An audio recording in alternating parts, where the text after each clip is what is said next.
Did you know that the average person owns over 300,000 items? That's more than most of us could ever use in a lifetime. And yet, we're constantly overwhelmed by clutter, physical, mental, and emotional. It's no wonder that 1 in 5 people say they feel stressed because of their stuff.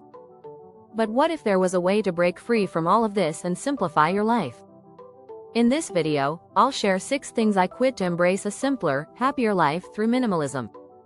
From getting rid of things I never needed, to saying goodbye to stress and unnecessary obligations, these changes have transformed the way I live. If you're feeling overwhelmed by the chaos, stick around. You might just discover the key to more freedom and peace. Let's dive in. Chapter 1. Goodbye, just in case, items. Letting go of the what ifs. Do you ever keep things because you might need them one day? I used to. I had old clothes, random tools, even spare parts of broken electronics. I kept them, just in case something happened. But that mentality only created clutter and stress. Research shows that the average American home contains over 300,000 items, many of which are never used. When I started embracing minimalism, I realized these just-in-case items weren't helping me, they were weighing me down.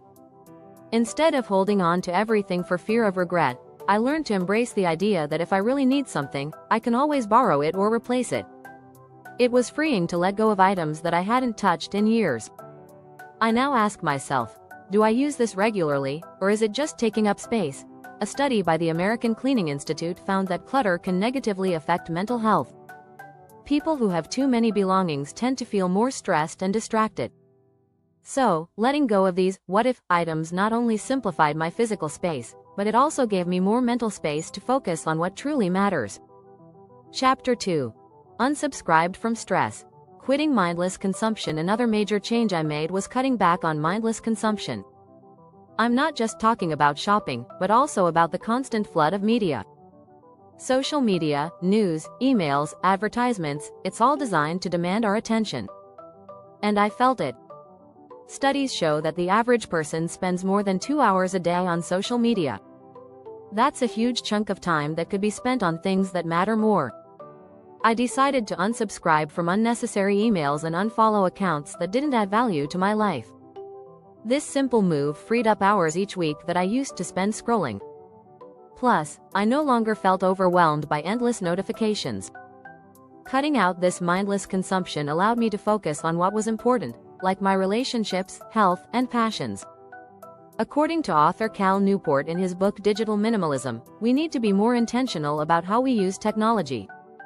Instead of mindlessly consuming, we can curate our media intake to only include what truly adds value to our lives. Since implementing this strategy, I've felt more present and productive, with less mental clutter to sort through. Chapter 3. Throwing away, perfect, embracing the beauty of imperfection. One of the hardest things I had to quit was my pursuit of perfection. We all know that perfectionism is paralyzing. It holds us back from taking risks, trying new things, or even finishing projects. In the world of minimalism, I learned that perfection doesn't exist.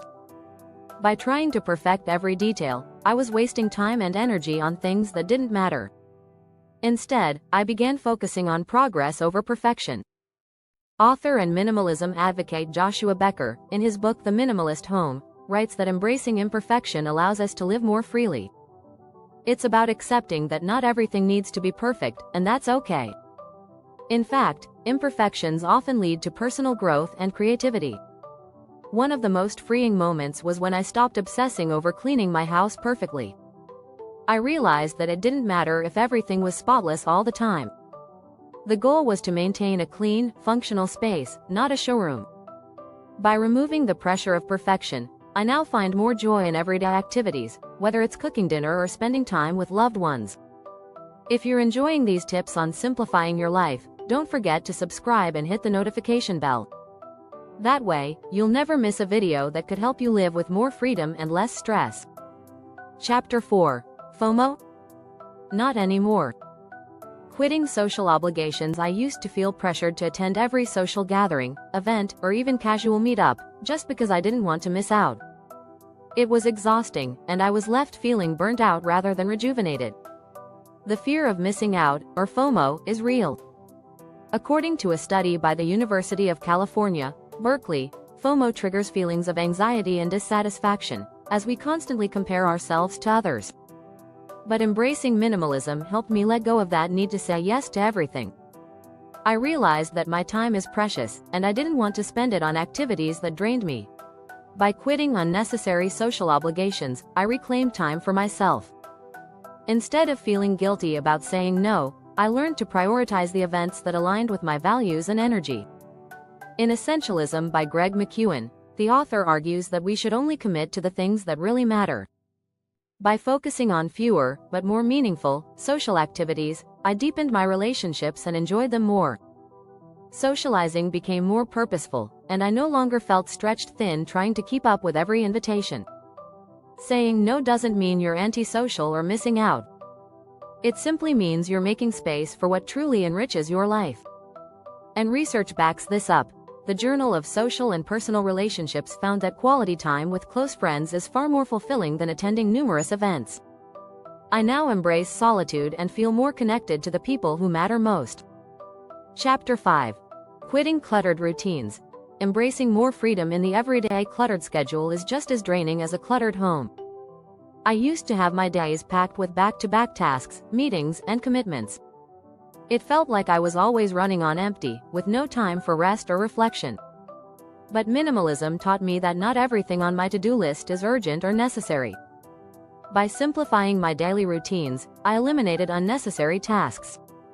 For example, I started meal prepping once a week instead of cooking every day. I also cut back on meetings that weren't moving me forward.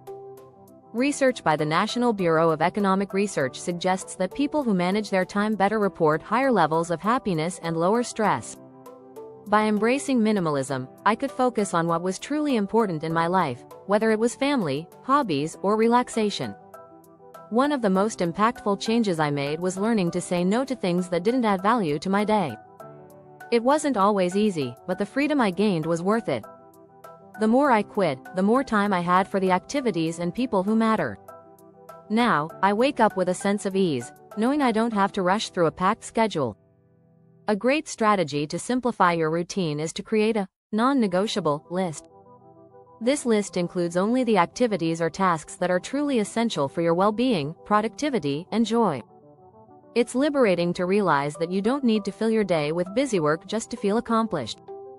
As author Leo Babauta says in The Power of Less, the key is to do less but do it better. Chapter 6. No more someday. Quitting the procrastination mindset. We all have a someday list, a mental checklist of things we'll do when the time is right. But the problem with someday is that it rarely comes. I used to put off important tasks and projects, thinking I could start later. But minimalism helped me realize that the best time to act is now. The idea of waiting for perfect conditions is a trap. Research from the University of Calgary shows that procrastination is often tied to fear of failure or perfectionism. But once I shifted my mindset, I found that taking small steps immediately made all the difference. I stopped waiting for the perfect moment to start new projects, and instead, I focused on the next achievable step. This approach kept me motivated and broke the overwhelming task into manageable pieces. One key lesson I learned is that minimalism is not just about possessions, it's about habits. I stopped putting things off and embraced the concept of good enough. If I wanted to write a book, I didn't need to wait for perfect inspiration. I just needed to start writing, even if it was just a few words each day. A study by the American Psychological Association found that procrastinators often experience higher levels of stress and anxiety. By quitting procrastination, I found that I could not only accomplish more, but I also reduced the stress that comes with unfinished tasks. Another strategy I adopted was the 2-minute rule, which comes from David Allen's book Getting Things Done. The rule is simple. If a task takes 2 minutes or less, do it immediately. This helped me clear small tasks quickly and avoid the mental clutter of things piling up. Quitting procrastination doesn't mean you'll become perfect at time management right away. But it does mean you'll stop waiting for a future version of yourself to take action. In the words of Mark Twain, the secret of getting ahead is getting started. And trust me, once you get started, you'll wonder why you waited so long. By quitting these habits and mindsets, I created more space in my life for what truly matters. Minimalism isn't just about having less, it's about making room for more of the things that add value to our lives. Whether it's relationships, personal growth, or creative endeavors, simplifying our lives helps us live with intention and joy. The best part?